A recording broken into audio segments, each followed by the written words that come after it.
Good morning all of you. तो जैसा कि अपना टॉपिक चल रहा था, ग्रोथ एंड डेवलपमेंट के बारे में अपन पढ़ रहे थे। ग्रोथ एंड डेवलपमेंट के अंदर अपन देख रहे थे कि जो इसके अंदर अपन देख रहे थे कि थ्योरीज़ की बात कर रहे थे अपन। ठीक है, थ्योरीज़ के बारे में अपन डिस्कस कर रहे थे कि थ्योरीज़ कौन कौन सी होती है, उसके बारे में अपन देख रहे थे। ठीक है, तो आपने देखा था कि जो पाइजेट थ्योरी थी अपन ने डिस्कस किया। तो पाइजेट थ्योरी के बारे में आप जान चुके होंगे।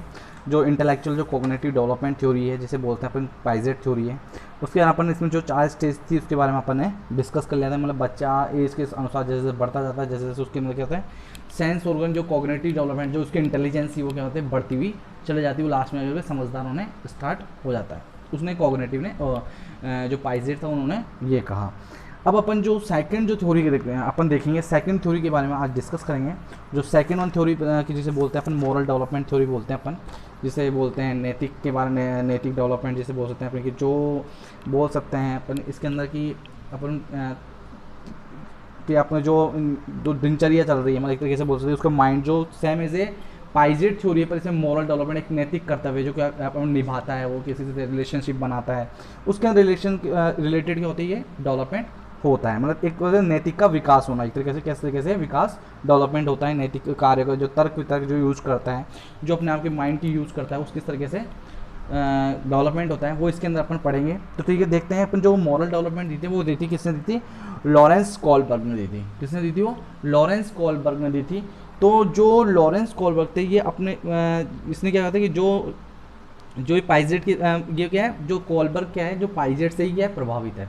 जो पाइजेट ने थ्योरी दी थी उससे रिलेटेड ये थ्योरी है, मतलब उसको मानकर बोल सकते हैं, या उससे प्रभावित होकर जो भी किया इन्होंने, तो उसने किया, किसने किया, कॉलबर्ग ने किया। मतलब उसके बाद में किया, पहले पाइजेट की थ्योरी आई, देन उसके बाद में मॉरल डेवलपमेंट आया, उसने कॉलबर्ग ने दिया। जो कॉलबर्ग ने एक तरीके से उससे प्रभावित है, पाइजेट से प्रभावित है, ये इसने डिस्कस किया। ये अमेरिकन साइकोलॉजिस्ट है, जो कॉलबर्ग है वो अमेरिकन साइकोलॉजिस्ट है। इसने जो मॉरल डेवलपमेंट के बारे में बताया।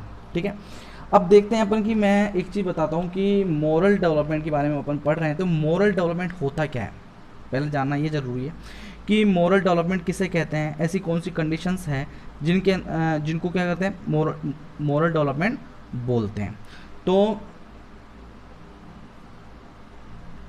कि जैसे मान सकते हैं कि जब बच्चा अपने जो सोसाइटी है, जिससे बोल सकते हैं कि सोसाइटी है या समाज है, उनके रूल रेगुलेशन के अनुसार चलना, उनके रूल रेगुलेशन मानना, सही क्या है गलत क्या है, उनके मतलब उनके रिलेशनशिप को देखना, उनके मतलब एक तरह से उनके विकास में जो डेवलपमेंट जो होता है, मतलब एक तरीके से बोल सकते हैं कि जो भी डिसीजन लेता है, मतलब किसी भी डिसीजन लेता है, उसकी जो जैसे वैल्यूज़ है, बेनिफिट है, राइट क्या है, रॉन्ग क्या है, वो सब कुछ जानता है। उसे क्या बोलते हैं, वो हर चीज़ का डिसीजन जो लेता है, एक तरीके से सब्जेक्टिव टर्म है मोरलिटी, जो अपने डिसीजन लेते हैं, मतलब हर चीज़ में डिसीजन लेते हैं कि क्या सही है क्या गलत है, जो अपने रूल्स रेगुलेशन के अकॉर्डिंग चलते हैं, वो किस में आते हैं, वो मॉरल डेवलपमेंट में आते हैं। किस में आते हैं, वो मॉरल डेवलपमेंट में। मैं आपको एक चीज़ बताऊंगा, एक चीज़ बताता हूँ कि मॉरल डेवलपमेंट में कि 2 कंडीशंस होती है।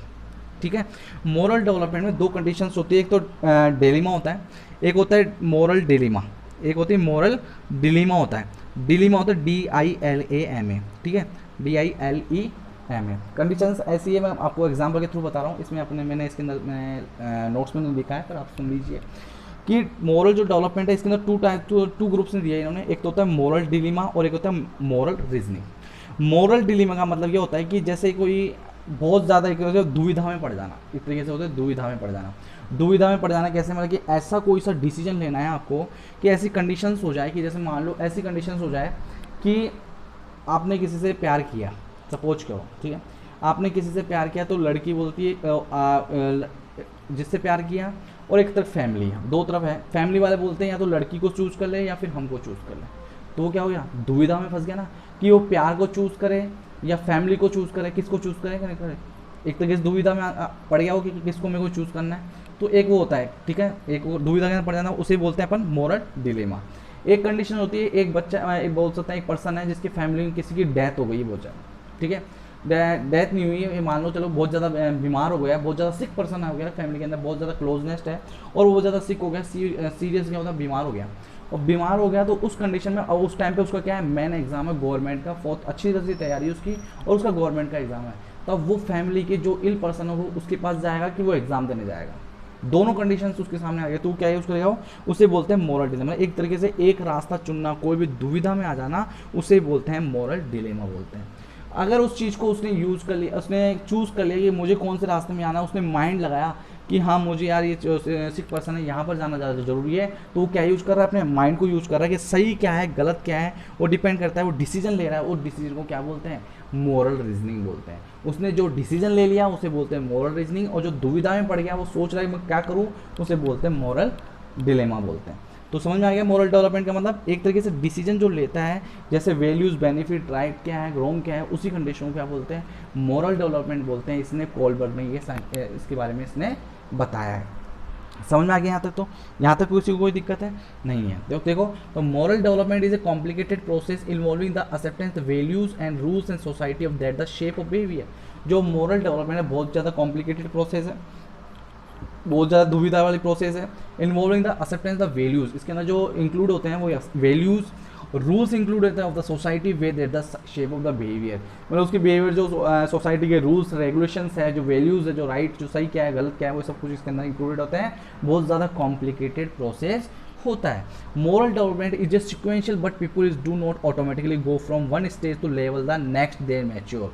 कि मॉरल डेवलपमेंट देखो सिक्वेंशियल है, बट पीपल क्या do not the automatically go, वो ऑटोमेटिकली नहीं जाता है फ्रॉम वन स्टेज से level of the next day mature. वो क्या मैच्योर नहीं होता, वो एक तरह से मैच्योर नहीं हो पाता है, या अगर मैच्योर है तो एक स्टेज से दूसरे स्टेज पे नहीं जा पाता है, वो कंटिन्यूस नहीं हो पाता है। पर ये क्या है, एक तरीके से मॉरल डेवलपमेंट क्या है, सिक्वेंशियल है, पर ये जा नहीं पाता है। Stage of the level of moral stage can not be skip, कि जो स्टेजेज है, जो लेवल ऑफ मॉरल डेवलपमेंट वो स्किप नहीं होती है, मतलब एक तरह से गायब नहीं होती है, मतलब एक तरह से बोल सकते हैं कि स्टेजेस क्या होती हैं, हट नहीं रही है। कि इसलिए बोल सकते हैं कि जो मॉरल डेवलपमेंट की जो स्टेजेस हैं, जो लेवल है, उनको क्या करें, स्किप नहीं किया जा सकता, छोड़ा नहीं जा सकता इस कंडीशंस के अंदर। ठीक है, तो अपन देखते हैं इसके अंदर फर्स्टली अपन बात करेंगे, अपन जो इसके अंदर पहली बात बताऊँ कि मैं आपको बताता हूँ, इसके अंदर जो लेवल है, जो लेवल्स हैं मॉरल डेवलपमेंट, वो 3 लेवल है। टोटल कितने लेवल है, 3 लेवल है। और इसके अंदर स्टेजेस जो इसके अंदर स्टेजेस हैं वो कितनी, टोटल स्टेजेज है 6 स्टेजेज है। एक स्टेज जो 0 होता है उसको काउंट नहीं करते हैं, वैसे टोटल स्टेज कितनी होती है इसके अंदर 6 स्टेज होती है। उसके बारे में अपन एक एक के बारे में क्या करेंगे, डिस्कस करेंगे। ठीक है, तो देखते हैं अपन इसके अंदर देखते हैं अपन लेवल फर्स्ट के अंदर देखेंगे। जो लेवल फर्स्ट है वो है प्री कन्वेंशनल मोरलिटी। ठीक है, मोरलिटी का मतलब मैंने आपको वैसे बता ही दिया। मोरलिटी का मतलब ये होता है कि डिसीजन लेना, कोई भी चीज़ का डिसीजन लेना, किस तरीके से डिसीजन लिया जाता है, उससे मोरलिटी लेते हैं। उसमें 2 कंडीशंस आ जाती है, मैंने आपको बताया था। तो इस कंडीशन में कि फर्स्टली बात करेंगे प्री कन्वेंशनल की बात कर सकते हैं, कि प्री कन्वेंशनल जिसे बोल सकते हैं कि पूर्व परंपरागत मोरलिटी के जो डिसीजन लिए जाते हैं बच्चे के, जो ये एज होती है, इसकी जो एज होती है वो तो लेस देन अपन बोल सकते हैं 7 ईयर बोल सकते हैं, या बोल सकते हैं अपन 10 ईयर के अंदर भी बोल सकते हैं। अलग अलग बुक्स में अलग अलग एज रखी, जो बच्चे होते हैं उनमें किस मतलब जो ये डेवलपमेंट होता है, जो बोल सकते हैं मोरल डेवलपमेंट, जो फर्स्ट वाले जो लेवल होता है प्री कन्वेंशनल लेवल, इसके अंदर ये लेस देन 10 ईयर वाले बच्चों के अंदर भी होता है। वैसे मोस्टली देखा जाता है 7 ईयर के अंदर ये कंप्लीट हो जाता है। ठीक है, इसमें क्या होता है, बच्चा क्या करता है, इस कंडीशन में प्री कन्वेंशनल में क्या होता है, बच्चा राइट और रॉन्ग के बारे में क्या करता है, इसमें राइट सही क्या है गलत क्या है, ये इसके बारे में जानने की कोशिश करता है। मतलब कोई भी चीज़ को रिवार्ड्स, कोई भी अगर मान लो वो सोचता है कि अगर ये मेरे को कोई बेनिफिट होगा तो मैं ये काम करूँगा, अदरवाइज मैं ये काम नहीं करूँगा। इसके अंदर प्री कन्वेंशनल की मॉडलिटी के अंदर ये इंक्लूडेड होते हैं। मतलब बोल सकते हैं अपन डिस्ट्रीब्यूशन रियलिज्म, जिससे बोल सकते हैं अपन कि डिस्ट्रीब्यूशन रियलिज्म भी बोल सकते हैं। तो इसके अंदर जो कंडीशंस आती है अपन देखेंगे के बारे में कि के अंदर क्या क्या होता है। तो children make no moral judgement only the basis what will be bring the rewards right and punishment wrong the level of the divide and the 3 stage. कि जो मोरल जजमेंट है, जो वो जज करता है, वो ये बोलता है कि इसके अंदर क्या होता है, जो प्री कन्वेंशन बोलता है कि बच्चा ऐसा सोचता है कि अगर जो मुझे रिवार्ड दे रहा है वो सही है, और जो मुझे पनिश कर रहा है वो क्या है, गलत है। जो मुझे क्या कर रहा है, डांट रहा है, पीट रहा है, जो पनिशमेंट कर रहा है वो गलत है, और जो मुझे रिवार्ड दे रहा है, बहुत अच्छी बढ़ाई कर रहा है, मुझे अच्छी चॉकलेट दे रहा है, कुछ भी गंदी चीज़ गलत चीज़ करवा रहा हो तो भी क्या समझेगा वो, उसके लिए वो उसके लिए सही है। इसके अंदर वो उसकी सोच होती है, उसका जज होता है, मोरल जजमेंट करता है। वो जज करता है कि जो मुझे मारता है, जो मुझे डांटता है वो क्या है, वो गलत है, और जो मुझे रिवार्ड्स देता है, मुझे बहुत ज़्यादा शाबाशी देता है, वो क्या है, बिल्कुल सही है। The level of the divide in the 3 stage, इसके अंदर 3 स्टेज डिवाइडेड किया है। इस कंडीशन को देखते हुए, प्री कन्वेंशनल मोरलिटी को देखते हुए क्या कितनी 3 स्टेज के अंदर इसने डिवाइड किया है। तो फर्स्ट स्टेज की बात करेंगे इसके अंदर प्री कन्वेंशनल मोरलिटी में स्टेज में है 0 स्टेज की बात करते हैं। 0 से 2 ईयर के बीच में होती है, 0 से लेकर 2 ईयर के बीच में होती है। इसमें क्या होता है, इसमें पहली बात तो ये होता है कि बच्चा इसमें राइट और रॉन्ग के बारे में नहीं जानता कि राइट क्या है और सही क्या है गलत क्या है, इसके अंदर पहचान नहीं पाता, 0 से 2 ईयर के अंदर एज के अंदर नहीं पहचान पाता, ठीक है। तो इस कंडीशंस के अंदर अपन देखेंगे the infant has no child feels the good is what the like the want and bad is what hurt. Sorry, इसमें कुछ चेंजेस किया था, उस लाइन 2 बार आ गई थी तो मैंने चेंजेस किया है। तो देखते हैं इसके अंदर फर्स्ट चीज़ होता है, मैंने बताया था कि बच्चा इसमें तो the infant has no awareness of the right और रॉन्ग, बच्चा अवेयर नहीं होता कि सही क्या है गलत क्या है इस स्टेज के अंदर। सेकंड स्टेज है कि in this stage the child feels that good I what I like is what I like and want and bad is what hurt. मतलब एक तरीके से बोल सकते हैं कि तो नेक्स्ट मैंने बताया था कि इसका मतलब ये होता है कि जैसे कि जब बच्चा मतलब इस अवस्था में के लिए बच्चों को ऐसा लगता है कि अच्छा वही है जो उसे पसंद करता है, जो उसे पसंद करता है, इस व्हाट आई लाइक, जो उसे पसंद करता है। बच्चे को ऐसा फील होता है कि उसे ऐसी अवस्था में बच्चों को ऐसा लगता है कि अच्छा वही है जो उसे पसंद करता है, और जो उसे बुरा लगता है वो क्या होता है जो उसको पसंद नहीं करता, उसको ऐसा फील होता है। यहाँ पर जो उसको फील होता है मतलब एक तरीके से बोल सकते हैं कि आप बैड यानी उसको जो बुरा लगता है व्हाट इज द हर्ट, वो कहते हैं उसे बुरा लगता है। तो in this stage the child feel the good and what I like and the want to bad in hurt. उसको लगता है कि उसके मन में जो अवस्था है, जो उसकी अवस्था है, बच्चों को ऐसा लगता है अच्छा वही है जो उसे पसंद करता है, और उसे बुरा लगता है जब उसको पसंद नहीं करता, उसको बुरा भी लगता है और उसे बुरा भी लगता है। तो दोनों कंडीशंस हो जाती है। इस कंडीशन में जो स्टेज की बात करते हैं 0 के अंदर, तो 0 से 2 ईयर वाले बच्चे जो इन्फेंट्स होते हैं, मतलब बोलते हैं जो इन्फेंट के बाद जो टोडलर की स्टार्टिंग हो जाती है उसके अंदर ये प्री कन्वेंशनल के अंदर मॉडलिटी के अंदर आता है। तो बच्चा राइट और रॉन्ग के बारे में नहीं जानता है, ठीक है। नेक्स्ट देखते हैं अपन इसके अंदर स्टेज 1 के अंदर देखेंगे, स्टेज 1 की बात करते हैं जिसके अंदर बी स्टेज फर्स्ट की बात करेंगे 2 से 3 ईयर के अंदर बीच में ये होती है 2 से 3 ईयर के बीच में, जैसे बोल सकते हैं अपन टोडलर के बीच में होते हैं। इसमें 2 कंडीशंस होती है, पनिशमेंट और ओबीडियंस ओरिएंटेड। पनिशमेंट और ओबीडियंस ओरिएंटेड होता है। अब इसका मतलब ये होता है कि मतलब बच्चा काम तभी करेगा जब कोई उसको क्या होगा पनिशमेंट से बचने के लिए, मतलब कोई भी आज्ञा का पालन तभी करेगा कि उसको पनिशमेंट ना मिले, कि पनिशमेंट से बचने के लिए वो क्या करेगा काम करेगा, बचने के लिए कुछ भी कर सकता है, उस चीज़ के लिए बचने के लिए क्या करेगा वो हर चीज़ करेगा। अब बोल सकते हैं कि इस कंडीशन में आपने बोला बच्चे को मान लो कोई आज्ञा का कोई भी काम कर रहा है या नहीं कर रहा है, अगर उसको बचना होगा कि इस चीज़ से मुझे पनिशमेंट से बचना है, तो उसको क्या करेगा वो उस चीज़ को क्या करेगा वो उस चीज़ का वो काम करेगा, उसको आज्ञा का पालन करेगा कि हाँ मुझे इस चीज़ से बचना है। मान लो उसने कोई गलत काम कर दिया हो कि हाँ मैंने ये गलत काम कर दिया तो मुझे इस चीज़ से बचना है, तो वो बोले काम कर दे बेटा, तो वो क्या करते हैं ऑटोमेटिक करना स्टार्ट है, क्योंकि उस चीज़ से उसको क्या करना है पनिशमेंट से बचना है। जो भी उसका क्या है जो पनिशमेंट से बचने के लिए क्या करेगा वो आज्ञा का पालन करेगा। कौन सी स्टेज के अंदर वो 2 से 3 स्टेज के अंदर, तो उसके अंदर मॉरल डेवलपमेंट हो रहा है नहीं हो रहा, कि उस चीज़ से बचने के लिए वो क्या कर रहा है उस चीज़ का वो पालन कर रहा है, उस चीज़ को रूल रेगुलेशन को वो मान रहा है। The older toddler in preschool children in that they are not punished and act the right if they are punished to the act was wrong। कि older जो toddler होते हैं मतलब बोल सकते हैं toddler जो लास्ट के 2 से 3 ईयर वाले जो बच्चे होते हैं और प्री स्कूल के जो बच्चे होते हैं 3 से 6 ईयर वाले बच्चे इसमें भी इंक्लूडेड हो जाते हैं। Children they are not punish, अगर उसको पनिश नहीं होते वो क्या है वाज राइट वो सही था, और उसको पनिश कर दिया वो क्या है वो रॉन्ग है। उनके माइंड में ये फिट हो जाता है कि जो पनिश कर रहा है वो तो गलत है, जो पनिश नहीं कर रहा है वो क्या है बिल्कुल सही है। Physical punishment withholding privilege stand give the toddler is negative view of moral, कि उनके अगर मान लो कोई फिजिकली पनिशमेंट करता है, ये फिजिकली पनिशमेंट कर दिया उसे कुछ छोड़ दिया, तो उस कंडीशन को उनके माइंड में क्या हो जाती है उन माइंड में नेगेटिविटी आ जाती है, उनके मॉरल में क्या होती है नेगेटिविटी आ जाती है उस कंडीशंस के अंदर, ठीक है। नेक्स्ट है withdrawing love and affection and punishment leads to feeling guilt in the toddler, ठीक है। Withdrawing love and affection as punishment leads to the feeling of guilt in the toddler. इसका मतलब ये है कि जैसे कि सजा के रूप में बोल सकते हैं अपन बोल सकते हैं कि पनिशमेंट के रूप में क्या करता है प्यार पाने के लिए अफेक्शन पाने के लिए स्नेह को वापस लेने के लिए बच्चे को अपराध की भावना पैदा होती है। मतलब जैसे अपराध की भावना जैसे बोलते हैं कि गिल्ट फील होता है, उसको गिल्ट फील होने के उसको प्राप्त होता है कि पनिशमेंट से मतलब love withdraw affection love affection as a punishment lead to the feeling of guilt of the toddler. मतलब उसको क्या होता है एक तरह से गिल्ट फील होता है जब उस कंडीशन को लव और अफेक्शन अपन क्या करते हैं उसको पाने के लिए वापस कर विड्रॉ करने के लिए उस कंडीशंस के लिए अपन क्या guilt feel in the toddlers के अंदर क्या होता है गिल्ट फील करवाने की कोशिश करते हैं। वो कंडीशंस इसमें किस आती है पनिशमेंट के अंदर आ जाती है। तो पनिशमेंट ओबीडियंस ओरिएंटेड जब यूज़ करते हैं बच्चे कि जब उनको कोई काम आगे पाना तभी करते हैं कि उनको पनिशमेंट से बचना हो। इस कंडीशन क्या होता है बच्चे को अगर पनिशमेंट दे रहे हैं तो क्या है वो रॉन्ग है, जो पनिशमेंट नहीं दे रहे हैं वो क्या है बिल्कुल सही है। इस स्टेज के अंदर 2 से 3 ईयर के वाले जो बच्चों के अंदर स्टेज फर्स्ट की बात है ये, वो स्टेज 0 था जो अपन ने पढ़ा था, ये स्टेज फर्स्ट के अंदर होता है। नेक्स्ट देखेंगे अपन अंदर स्टेज 2 की बात करते हैं। 4 to 7 ईयर के बीच में होता है कि 4 साल से 7 साल के बच्चों के अंदर होता है। इसमें देखो instrumental relativism orientation, instrumental relativism orientation, इसको ही दूसरा अपन बोलते हैं पर्सनल रिवार्ड्स भी बोलते हैं, इसका सेकंड नेम बोल सकते हैं अपन पर्सनल रिवार्ड्स भी बोलते हैं। नेक्स्ट बोल सकते हैं इंडिविजुअल एक्सचेंज भी बोल सकते हैं। तो इसके 3 नाम है, एक तो है instrumental relativism orientation, second one है personal rewards and third one है इंडिविजुअल एक्सचेंज।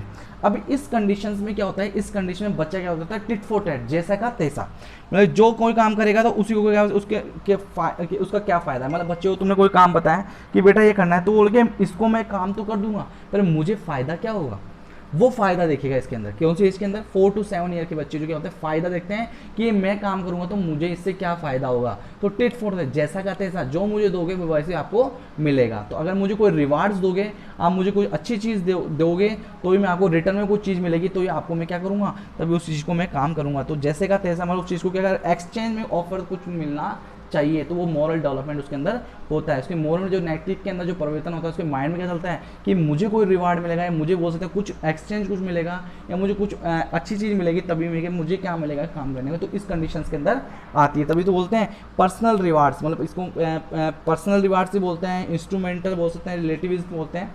तो in this stage child consider those action right that meet their own needs of those of other.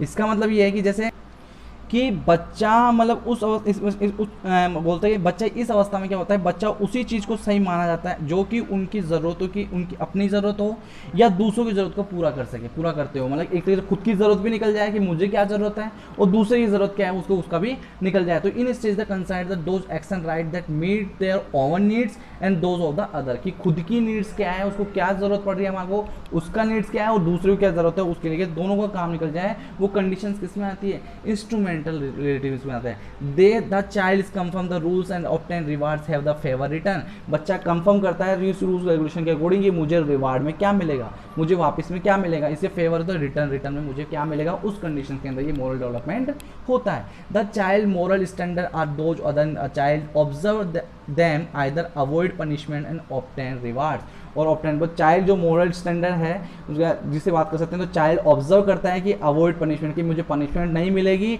और ऑब्टेन रिवार्ड, और मुझे क्या मिलेगा, मुझे reward भी मिलेगा, मुझे शाबाशी मिलेगी। वो कंडीशंस किसके अंदर आती है, वो कंडीशंस आ जाती है पर्सनल रिवार्ड के अंदर, बोलते हैं इंस्ट्रूमेंटल रिलेटिविज्म ओरिएंटेशन के अंदर होता है। तो मतलब टिट फॉर टैट, जैसा का तैसा, जैसा आप मुझे दोगे वैसा मुझे मिलना चाहिए, तो वो कंडीशंस इसके अंदर आती है। ठीक है, तो सेकंड स्टेज कंप्लीट हो गई। तो इसके 3 स्टेज थी, स्टेज 0, स्टेज 1 और स्टेज 2। ये लेवल फर्स्ट आपका कंप्लीट हो गया, प्री कन्वेंशनल जो ओरिएंटेशन था आपका कंप्लीट हो गया।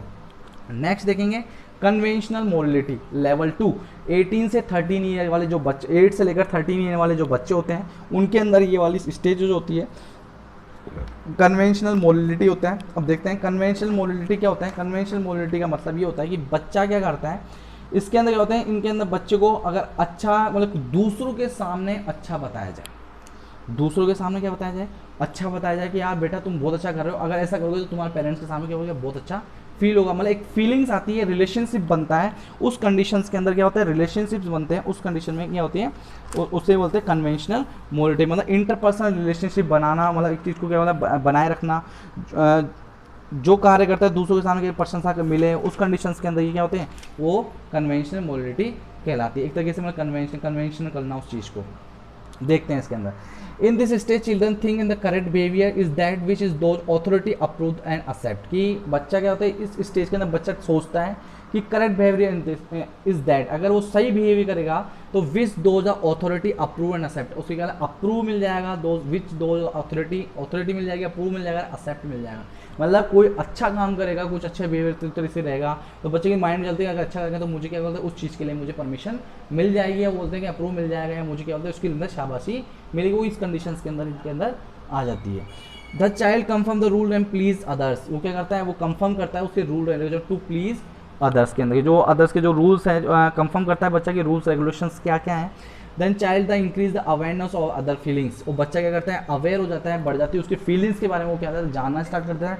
रिलेशनशिप के बारे में क्या होता है वो पहचानना स्टार्ट कर देता है।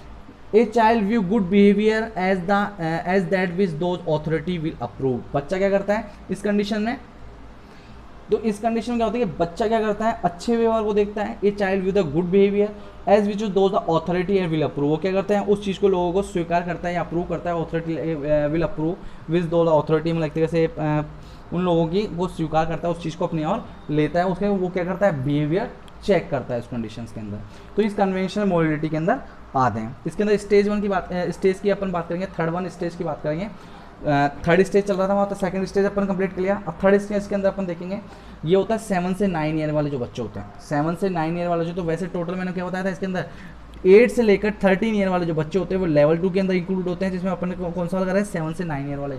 अब इसका मतलब होता है जो स्टेज थर्ड का मतलब जो होता है वो है good boy nice girl orientation. Good boy nice girl orientation मतलब उसको अच्छा मतलब एक तरीके से इस कंडीशन में क्या होता है कि बच्चे को अच्छा समझा जाए, दूसरों के सामने बढ़ाई करो उसकी, दूसरे के सामने क्या करें, बढ़ाई करनी चाहिए उसकी। बहुत अच्छे बेटा बहुत अच्छा काम कर रहे हो आप मतलब उसके सामने मतलब दूसरों के सामने उसकी मतलब क्या होनी चाहिए, उसके लिए शाबाशी मिलनी चाहिए, उसको अवार्ड मिलना चाहिए। जो काम अच्छा करोगे वो आपके माता के सामने क्या हो, माता पिता के सामने क्या होगा, अच्छा लगेगा। माता पिता आपके क्या होता है, प्राउड फील करेंगे। आप बहुत अच्छा काम कर रहे हैं, आपके माता पिता का क्या हो जाएगा, सिर बहुत ऊपर होगा, मतलब एक तरह से अपन एक तरह से माता पिता बहुत प्राउड फील करेंगे। वो उसकी उस कंडीशंस के अंदर आते हैं। Good boy and nice girl orientation, इसमें बच्चा ये चाहता है कि मुझे दूसरों के सामने मुझे क्या करें, प्रशंसा करें, मेरी बहुत ज़्यादा बढ़ाई करे। इस एज के अंदर ऐसा फील करता है, ऐसा डेवलपमेंट आता है कि वो दूसरों के सामने क्या होता है, अपने आप को वो बहुत ज़्यादा अपने आप को एक तरीके से बहुत अच्छा कराने की कोशिश करके मुझे दूसरा आके मुझे ऐसे कहे कि सबके सामने बोले कि ये बहुत अच्छा काम कर रहा है, बहुत अच्छा बच्चा है, जो भी है। तो रिलेशनशिप बनाने की कोशिश करता है, इंटरपर्सनल रिलेशनशिप जिसे बोल सकते हैं। तो orientation to interpersonal relationship occur in this age. इसके अंदर क्या होता है, ओरिएंटेशन हो जाता है कि ओरिएंट हो जाता है इंटरपर्सनल रिलेशनशिप बनाने के लिए इस एज के अंदर। Children is early school age becoming socially sensitive is so they try to do action in help them and gain approval the family peers and teachers. बच्चा क्या करता है अर्ली स्कूल एज के अंदर बिकमिंग सोशली सेंसिटिव, मतलब एक तो socially समाज के अंदर क्या होता है सेंसिटिव बन जाता है, आने की स्टार्ट करता है। And try to the action, वो क्या करता है ट्राई करता है help them gain approval in their family. Family से क्या होता है किसी की हेल्प करना या किसी को एक तरह से शाबाशी लेना, ये तो gain approval in the family peers and teacher. जो बच्चे जो पड़ोस फ्रेंड्स हैं, फैमिली है, टीचर्स हैं, उनसे क्या होगा जो हेल्प करें, उनसे जो ट्राई करते हैं कि उनके ऊपर एक्शन करें या हेल्प करें, जिससे क्या होगा मुझे कोई शाबाशी देखिए, हाँ ये बहुत बच्चा बहुत अच्छा काम कर है, बहुत अच्छा है। तो वो अपने आप को कितना क्या होता है, वो सेंसिटिव बहुत ज़्यादा आ जाती है, ओरिएंटेशन बोल सकते हैं, इंटरपर्सनल रिलेशनशिप बढ़ जाता है। तो बच्चा उस एज के अंदर ये एक तरीके से उसके अंदर क्या होते हैं बोल सकते हैं डेवलपमेंट होना स्टार्ट हो जाता है। तो good boy nice girl orientation भी अपन इसके अंदर बोलते हैं। तो उसका अच्छा समझा जाएगा जब दूसरों के सामने नज़र में होता है, मतलब दूसरों के सामने बोलेंगे उसे तो ही उसको अच्छा लगेगा, अकेले में बोलेंगे तो उसको अच्छा फील नहीं होगा, दूसरों के सामने बोलेंगे उसको तो बहुत अच्छा प्रशंसा होगी, उसको बहुत ज़्यादा खुशी होगी। वो इस स्टेज के अंदर, वो स्टेज नंबर थर्ड के अंदर बोला जाता है। ठीक है, नेक्स्ट बात करते हैं अपन स्टेज फोर्थ की। स्टेज फोर्थ के अंदर higher law and conscious orientation, जिसे बोल सकते हैं अपन लीगल बोल सकते हैं या लॉ एंड ऑर्डर ओरिएंटेशन भी बोल सकते हैं। इसके अंदर क्या होता है रूल्स आर रूल्स, ये क्या करते हैं जो समाज में जो रूल्स बनाए हुए हैं उनको फॉलो करना। बच्चे जो भी समाज के अंदर जो रूल्स बनाए हुए हैं उनको फॉलो करना। जैसे अपन बोल सकते हैं सोसाइटी के अंदर बोल सकते हैं, अपन मेन रोड पे बोलते हैं कि रेड क्रॉस है, तो रेड क्रॉस का मतलब है कि रेड क्रॉस पे स्टॉप हो जाए तो उसको रूल को करना फॉलो करना।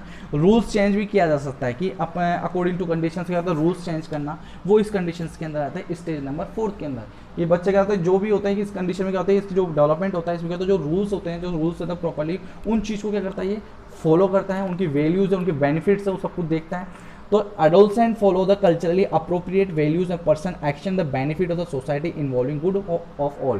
कि बच्चा क्या करता है बेनिफिट्स देखता है कि अपनी सोसाइटी को क्या बेनिफिट्स हो सकते हैं, है ना, उस पर से अप्रोप्रिएट वैल्यूज़ क्या है जो उसको follow culturally appropriate value and person action to benefit society involving good of all, जो सबके लिए ठीक रहे, सब ठीक रहे, तो उस चीज़ को क्या करता है रूल फॉलो करने की कोशिश करता है इसके अंदर। ठीक है, स्टेज नंबर फोर्थ था ये। ठीक है, अब देखेंगे अपन लेवल थर्ड की बात करते हैं अपन। लेवल थर्ड वो लेवल 2 था कन्वेंशनल, पहले था प्री कन्वेंशनल, फिर कन्वेंशनल, अब लास्ट होना है पोस्ट कन्वेंशनल। ये अडोलसेंट में होता है और अडल्ट तक चलता है, मतलब ये एज के बढ़ते हुए भी चलता रहता है। ये स्टेज जो होती है जो अडोलसेंट के अंदर, और बोल सकते हैं अपन कन्वेंशनल जो है पोस्ट कन्वेंशनल जो बोल सकते हैं अपन अडल्ट के बाद भी ये स्टेज होती है। समझ आ गया तक? तो यहाँ तक देखेंगे इस कंडीशन में। इसके अंदर देखते हैं अपन इसके अंदर देखेंगे पहला जो है सोशल कॉन्ट्रैक्ट ओरिएंटेशन, स्टेज 5 की बात करेंगे इस कंडीशन में, सोशल कॉन्ट्रैक्ट ओरिएंटेशन।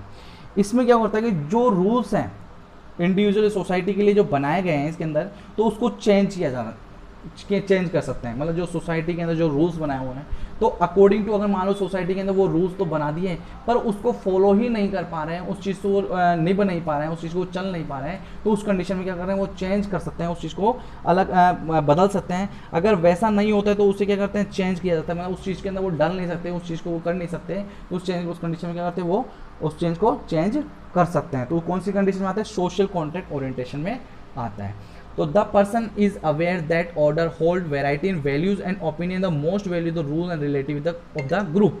तो बोलते हैं the person aware the others, बच्चा क्या होता है, अवेयर होता है, other hold variety in values opinion and most values and rules and relative to the group. जो ग्रुप्स के अंदर जो वैल्यूज़ है, जो उसके पर्सन जो अवेयर होता है, other hold varieties and values and opinion that is the most values and rules are relative to the group. इसका मतलब ये है कि जैसे कि इस कंडीशन में व्यक्ति जानता है कि कोई पर्सन है, वो जानता है, अवेयर है कि जो लोग विभिन्न प्रकार के, मतलब हो सकता है अलग अलग वेराइटी के जो इनके वैल्यूज़ है और उनके विचार, उनके जो ओपिनियन है, जो अलग अलग लोगों के अलग अलग जो वैल्यूज़ है, जो उनके विचार, जो बोल सकते हैं विचार है या बोल सकते हैं उनके ओपिनियन है, वो अधिक एक तरीके से मोस्ट वैल्यूबल रूल्स हैं क्या होते हैं, उसके रिलेटिव द ग्रुप के अकॉर्डिंग चलते हैं। जो पर्सन है उनकी जो वेराइटी, जो वैल्यूज़, जो ओपिनियन है वो मोस्टली वैल्यूबल होती है। जो रूल्स होते हैं रिलेटिव द ग्रुप के अंदर देखा जाए तो वो ज़्यादा वैल्यू, तो उसके अकॉर्डिंग क्या करते हैं, चेंजेस किया जा सकता है। तो adolescent the stage in the tag the does not expect to get something without paying for it. कि अडोलसेंट क्या, तो इस स्टेज के अंदर क्या होता है, कोई भी टैग डज नॉट एक्सपेक्ट, वो एक्सपेक्ट नहीं करता to get something without paying, कोई भी पे नहीं करे या कुछ चीज़ का बेनिफिट ना हो, तो उस कंडीशन को एक्सपेक्ट नहीं करता, उस चीज़ को क्या करता है, वो चेंज करने की कोशिश करते हैं। नेक्स्ट है स्टेज 5 की बात, स्टेज 6 है, सॉरी है, इसको 6 कर लीजिए, स्टेज नंबर 6 है, ठीक है। इसके अंदर यूनिवर्सल इथिकल प्रिंसिपल ओरिएंटेशन। इसके अंदर क्या होता है कि यूनिवर्सल इथिकल प्रिंसिपल ओरिएंटेशन, यहाँ तक तो वैसे पहुँच कोई पा नहीं सकता, कि यहाँ पर पहुँचता नहीं है कोई भी, मतलब एक तरह से बहुत कम पर्सन होते हैं जो यहाँ तक पहुँच पाते हैं कि उनका जो डेवलपमेंट है यहाँ तक पहुँच सके, जिसे बोलते हैं, जैसे बोलते हैं 1 या 2% ऐसे लोग होते हैं जो इस स्टेज के अंदर पहुँच पाते हैं।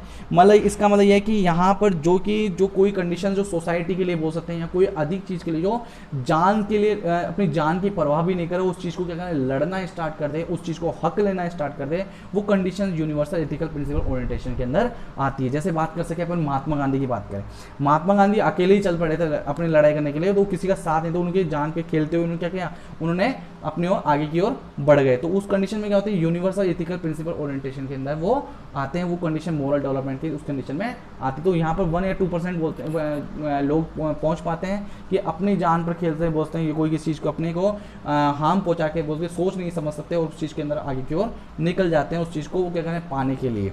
तो this is the highest level moral values in standard adolescent develop intellectual standard self actualisation.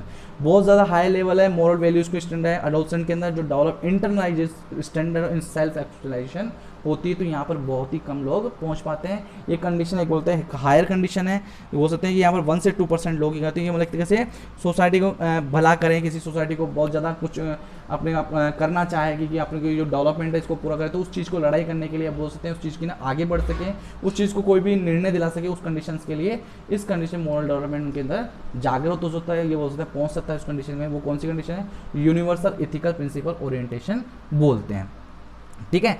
तो आपका जो ये था कोलबर्ग जो थ्योरी थी वो कंप्लीट हो गई है। इसमें अपन ने 3 लेवल पढ़े हैं, 3 लेवल के अंदर अपन ने देखा तो स्टेज 6 तक पढ़ा है, तो वैसे स्टेज 7 है, एक स्टेज 0 भी काउंट होता है, इसलिए इसके अंदर टोटल स्टेज 7 है।